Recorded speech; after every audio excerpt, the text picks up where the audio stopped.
The day of, it was so exciting. But before the day of, we all were talking about and how exciting we were about Dr. King coming, Dr. King being here, and all the people that was going to come, and how in my heart I really knew that there had to come some kind of change, because it was just too much stuff going on that wasn't supposed to be. I had to go to work, because at that time, if you didn't go to work, you didn't get paid. There was no sick leave, there was no whatever leave or nothing like that. You had to work to get paid. And I went to work, and the lady lived on Columbia Road, and she was 90.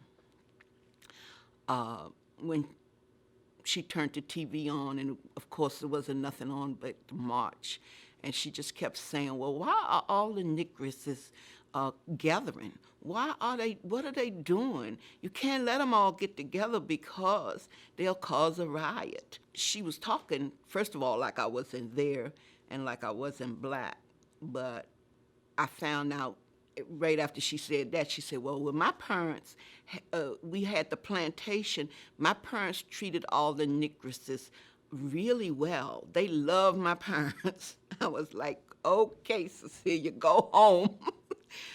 But, you know, when you have a child, you can't always think about yourself. You have to think about what you need to do for him or her. You just need to do what you got to do.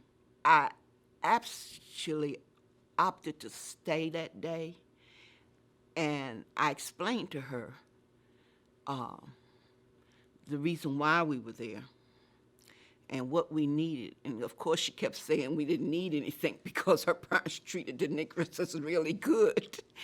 And but you know, I knew that at 90, you know, she really couldn't change her mindset. I knew that nothing that I said or did could make her think that we needed anything else except good white people to be good to us. Me being there with her that day probably was more important for me than it was for me to be down at the march, because without that, I might not would have moved on to do other things with my life. I did watch the entire thing on TV, because when she started to watch her stories, I went and cut the one on in the kitchen. And I was so excited about the speakers, and I knew that great things was going to come about. And that day was the beginning of the beginning.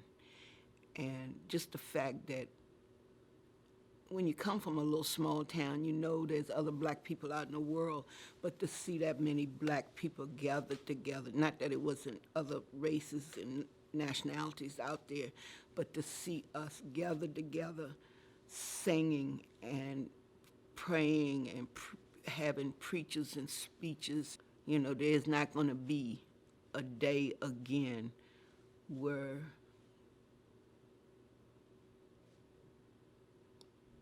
you know, people just get lynched because they say something or because they don't say something. And you know, just to feel that feeling of hope, I guess is the word I want to say, hope.